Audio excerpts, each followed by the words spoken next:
अस्सलाम वालेकुम बच्चों, आज हमने स्टार्ट करना है पार्ट्स ऑफ ब्रेन। ठीक है, हमने लास्ट लेक्चर में देखे थे कि ब्रेन की डिवीजन जो है वो किस तरह हुई है और उसके पार्ट्स हमने देखे थे कि ब्रेन के 3 पार्ट्स होते हैं, fore brain, mid brain and hind brain. तो हमने फोर ब्रेन के रिलेटेड जो है वो डिस्कस कर लिया था, उसके पार्ट्स देखे थे हमने। अब हम डिस्कस करते हैं मिड ब्रेन। मिड ब्रेन क्या है? ब्रेन का सेकंड पार्ट है। फर्स्ट पार्ट हमने देखा था फोर ब्रेन। अब हम कौन सा डिस्कस करेंगे? मिड ब्रेन, जो कि ब्रेन का सेंट्रल पार्ट है और सेकंड क्वेश्चन जिसे हम बोल सकते हैं। तो ब्रेन का सेंट्रल पार्ट कौन सा है? Mid brain. हमने फोर ब्रेन की क्या बात की थी कि largest part of brain is fore brain. अब हम क्या कह रहे हैं कि central part of brain is mid brain. Mid brain का बेसिक फंक्शन क्या होता है? ये ट्रांसफर करता है इंफॉर्मेशन और इम्पल्स को फोर ब्रेन और मिड ब्रेन के, फोर ब्रेन और हाइंड ब्रेन के दरमियान। ठीक है, मिड ब्रेन फोर ब्रेन और हाइंड ब्रेन के दरमियान में पाया जाता है और ये क्या करता है? उन दोनों के दरमियान जो है इंफॉर्मेशन और इम्पल्स को ट्रांसफर करता है। ठीक है, इसके बाद मिड ब्रेन जो है वो कंट्रोल करता है कुछ एक्शंस को, रिफ्लेक्सिव को। बेसिकली रिफ्लेक्सिव हम किसके लिए यूज करते हैं? एक्शंस के लिए। ठीक है, जैसा कि such as changing the size of pupil to control the amount of light entering the eye. जो हमारी आई का जो पार्ट होता है पीपल, ठीक है, जो हमें सामने वाला नजर आ रहा होता है, जो पीपल पोर्शन होता है आई का, क्या करता है? इसका जो साइज चेंजिंग है, ठीक है, उसमें इसका रोल प्ले होता है। क्यों? पीपल क्या करता है? जो अमाउंट, जो लाइट एंटर हो रही होती है हमारी आई में, उसको कंट्रोल कर रहा होता है। ठीक है, तो उसका पीपल का जो साइज जो है चेंज होने का जो प्रोसेस है वो कौन कंट्रोल कर रहा होता है? हमारा मिड ब्रेन। ठीक है, क्या बात की हमने कि सेंट्रल पार्ट ऑफ जो होता है हमारे ब्रेन का वो मिड ब्रेन होता है। इसके बाद इसका बेसिक फंक्शन क्या होता है? ये हमारे मिड ब्रेन और ट्रांसफर इंफॉर्मेशन एंड इम्पल्सिस। ठीक है, फर्स्ट ये चीज होगी। सेकंड के ट्रांसफर करता है इंफॉर्मेशन को हाइंड ब्रेन और फोर ब्रेन के दरमियान। इसके बाद क्या करता है कि कुछ जो है रिफ्लेक्सिव को कंट्रोल करता है। इसके बाद जो हमारे आई का जो पार्ट है पीपल, उसका जो साइज चेंज हो जाता है, उसमें भी इसका इंपॉर्टेंट रोल होता है। किसका? मिड ब्रेन का। अब हम बात करते हैं हमारा जो ब्रेन का थर्ड क्वेश्चन है बच्चों, हाइंड ब्रेन। थर्ड पार्ट कौन था हमारे ब्रेन का? Hind brain. दो हमने पार्ट ब्रेन के डिस्कस कर लिए, फोर ब्रेन और मिड ब्रेन। अब हम डिस्कस करें हाइंड ब्रेन, जो कि हमारे ब्रेन का रियर मोस्ट पार्ट होता है। ठीक है, फर्स्ट क्या हो गया? लार्जेस्ट पार्ट ब्रेन का। सेकंड मिड ब्रेन का हमने कहा सेंट्रल जो है पार्ट होता है। इसके बाद हाइंड ब्रेन का क्या हम कहते हैं कि rear most. Rear most part जो है ब्रेन का कौन सा होता है? हमारा हाइंड ब्रेन। इसके भी 3 पार्ट्स होते हैं। ठीक है, जिस तरह हमने बात की थी कि फोर ब्रेन के कितने पार्ट्स होते हैं?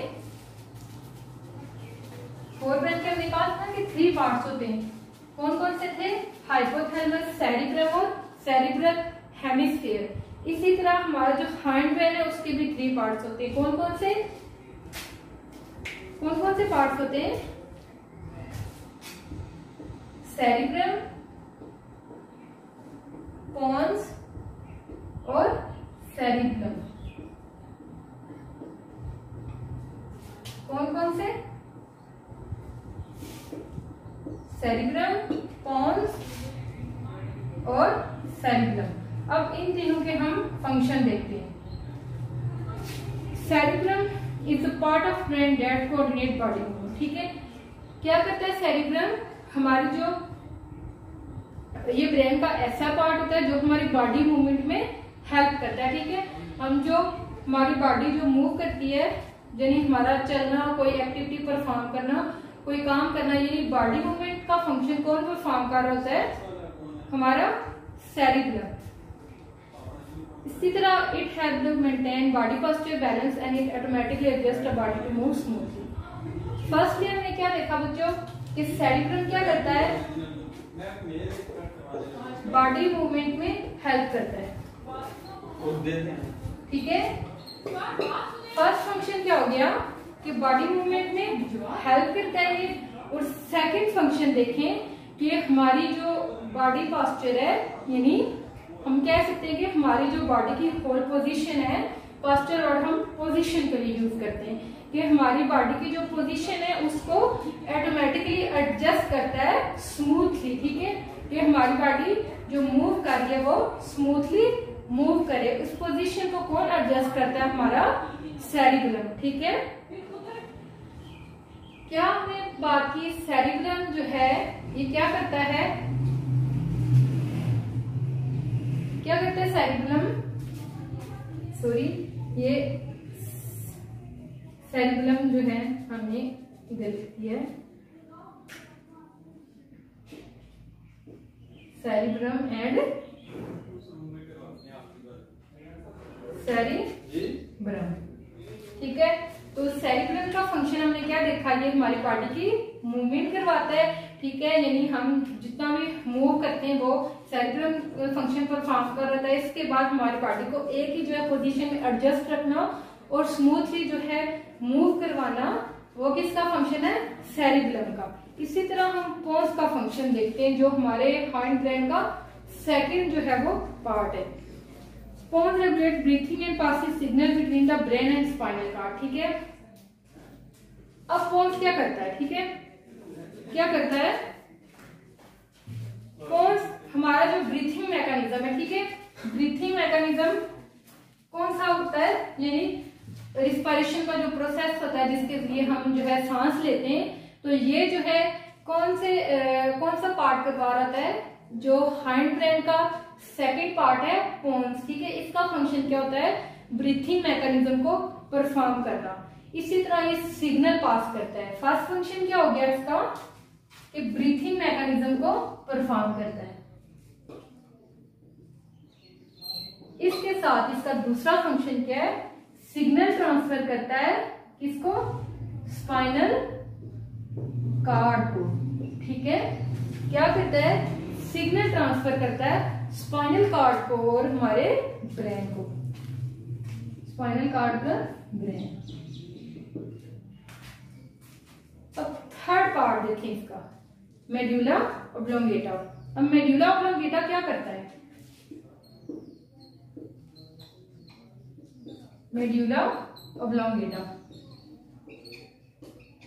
ये क्या है?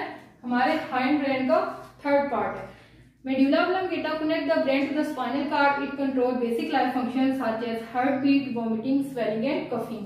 मेडुला ऑब्लोंगेटा हमारा जो ब्रेन है और स्पाइनल कॉर्ड है, इन दोनों को आपस में कनेक्ट कर रहा है। ठीक है, आप कह सकते हैं कि जो हमारा ब्रेन का, हाइंड ब्रेन का जो थर्ड पार्ट है मेडुला ऑब्लोंगेटा, ये हमारे स्पाइनल कॉर्ड और हमारे ब्रेन के दरमियान कनेक्शन करवा रहा था। ठीक है, उनको ज्वाइन कर रहा होता है। इसी तरह ये हमारे जो बेसिक लाइफ फंक्शन है, लाइक हमारी हार्ट बीट के, हमारी जो है दिल की धड़कन, इसके बाद वॉमिटिंग और स्वेलिंग एंड कफिंग। ठीक है, या किसी बॉडी पार्ट का जो फूल जाना, स्वेलिंग जो वर्ड है इसका मतलब है फूल जाना, या फिर कफिंग यानी खांसी वगैरह। तो इसको कौन कंट्रोल करता है? हमारा हाइंड ब्रेन। ठीक है बच्चों, अब हम देखते हैं स्पाइनल कॉर्ड। ये तो हो गया ब्रेन। हमने क्या बात की थी कि हमारा सेंट्रल नर्वस सिस्टम जो है उसके कितने पार्ट्स हैं? 2 पार्ट्स हैं, ब्रेन एंड स्पाइनल कॉर्ड। हमने ब्रेन को देख लिया, उसके पार्ट को देख लिया। अब हम स्पाइनल कॉर्ड की बात करते हैं।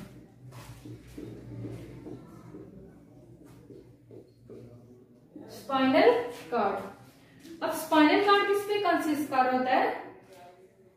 Vertebral column. ठीक है, vertebral column consist of vertebra and spinal cord. ठीक है, the spinal cord is rope like bundle of neuron. अब जो स्पाइनल कॉर्ड है ये किससे बना हुआ है? ये आप कह सकते हैं कि एक रोप बनी होती है। रोप क्या होती है? रस्सी, ठीक है। ये रस्सी की तरह का होता है और न्यूरॉन के बंडल से बना हुआ होता है, ठीक है। इसमें क्या पाए जाते हैं? न्यूरॉन। इसका स्ट्रक्चर आप इस तरह ले सकते हैं, ठीक है। कुछ इस तरह का इसका स्ट्रक्चर होता है, ठीक है। इस तरह का हम कह सकते हैं कि ये स्ट्रक्चर होता है। तो क्या कह रहे हैं कि स्पाइनल कार्ड क्या होता है? ये बना हुआ होता है किससे? ये रोप लाइक होता है और बंडल ऑफ न्यूरॉन। क्या कह सकते हैं हम कि ये जो है इसमें न्यूरॉन प्रेजेंट है, ठीक है। इसी तरह इट्स लेंथ में भी different according to height of human. कहते हैं कि इसकी लेंथ जो है वो डिफरेंट होती है। हर जो है ह्यूमन बीइंग, हर आदमी, हर इंसान, उसमें जो स्पाइनल कार्ड है उसकी लेंथ जो है वो चेंज होगी। क्यों चेंज होगी? कि हर किसी का बॉडी साइज, बॉडी लेंथ जो है वो अपनी होती है और हर किसी का जो स्पाइनल कार्ड है उसकी लेंथ उसकी बॉडी लेंथ के मुताबिक होगी। जितनी उसकी बॉडी लेंथ होगी उसी तरह का उसकी बेस पे उसका स्पाइनल कार्ड की लेंथ होगी। It connect the brain to nerve that are found through the body, ठीक है। ये क्या करता है? ब्रेन जो है उसको कनेक्ट करता है नर्व के साथ जो कि हमारी पूरी बॉडी में मौजूद होती है, ठीक है। यानी ब्रेन का कनेक्शन करवाता है बाकी जो ब्रेन हमारी बॉडी में नर्व्स होती हैं उनके साथ। इसी तरह signals that go to the body और come to the brain pass through spinal का। अब जितने भी जो है हमारी बॉडी में रिस्पॉन्सेज जो शो होते हैं वो ब्रेन से गुजर के किस में जाते हैं? ब्रेन में जाते हैं। किस से गुजर के? स्पाइनल कार्ड से होके हमारे ब्रेन तक जाते हैं, ठीक है। यानी जितने भी बॉडी में रिस्पॉन्सेज, जितने भी फंक्शन परफॉर्म हो रहे थे उन सब की जो एक्टिविटी हो रही होती है वो हमारे ब्रेन तक कैसे जाती है? हमारे स्पाइनल कार्ड से पास होके। अगर स्पाइनल कार्ड डैमेज हो जाए, ठीक है, तो क्या होता है? मैसेज जो होता है हमारे ब्रेन तक वो नहीं पहुंच पाता, यानी हमारी बाकी बॉडी से। तो क्या होता है कि हमारी बॉडी जो है वो पैरालाइज हो जाती है। पैरालाइज मीन जिसे हम क्या कहते हैं कि फॉलेज हो गया, ठीक है। बॉडी फंक्शनलेस होती है। आगे समझ बच्चों, स्पाइनल कार्ड की हमने क्या बात की है कि फर्स्टली ये किससे बना हुआ है? यानी रोप लाइक जो है इसका स्ट्रक्चर होता है और ये बंडल ऑफ न्यूरॉन से मिलके बना होता है। इसी तरह हमने कहा कि ये क्या करवाता है? ब्रेन को कनेक्ट करता है बॉडी में जितनी भी नर्व्स होती हैं उनके साथ। अब इसके बाद हमने ये बात की कि जो सिग्नल नहीं हमारी बॉडी से आ रहे होते हैं वो स्पाइनल कार्ड से गुजर के फिर हमारे ब्रेन तक पहुंचते हैं। इसी तरह अगर स्पाइनल कार्ड हमारा डैमेज हो जाए तो हमारा जो मैसेज है वो ब्रेन तक नहीं पहुंच सकेगा, हमारी बॉडी क्या हो जाएगी? पैरालाइज। थैंक्स बच्चों, अल्लाह हाफिज।